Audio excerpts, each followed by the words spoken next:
ஒரு பையனுக்கு அளவுக்கு அதிகமா கோவம் வந்துட்டு இருக்கு. அதனால கண்ட்ரோலே பண்ண முடியாத அளவுக்கு கோவம் வந்துருக்கு. அவன் என்ன பண்ணியிருக்கான், அவங்க அப்பாட்ட போயிட்டு சொல்லியிருக்கான், பா எனக்கு அளவுக்கு அதிகமா கோவம் வருது, எப்படி கண்ட்ரோல் பண்றதுன்னு தெரியல அப்படின்னு சொல்லியிருக்கான். அதுக்கு அவங்க அப்பா என்ன பண்ணியிருக்காரு, ஒரு கையில சுத்தியலும் இன்னொரு கையில ஆணையும் கொடுத்து அவனுக்கு கோவம் வரும்போதெல்லாம் அந்த சவத்தை போய் அடிப்பான்னு சொல்லியிருக்கு.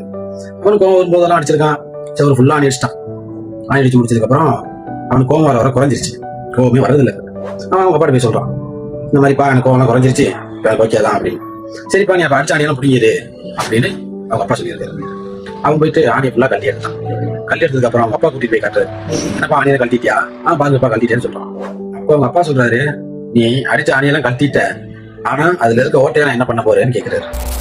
இந்த மாதிரி தாங்க நம்ம வாழ்க்கையில கோவத்துல என்ன பேசணும் எது பேசணும்னு தெரியாம பேசி ஒருத்தவங்களை காயப்படுத்துறாரு. அதுக்கப்புறமா போய் நம்ம சாரி சொன்னாலோ இல்ல சமாதானப்படுத்தினாலோ சமாதானம் ஆயிடுவாங்க. ஆனா அவங்க மனசுல உள்ள வலி இருந்துட்டே இருக்கும். அதனால கோவப்படலாம்.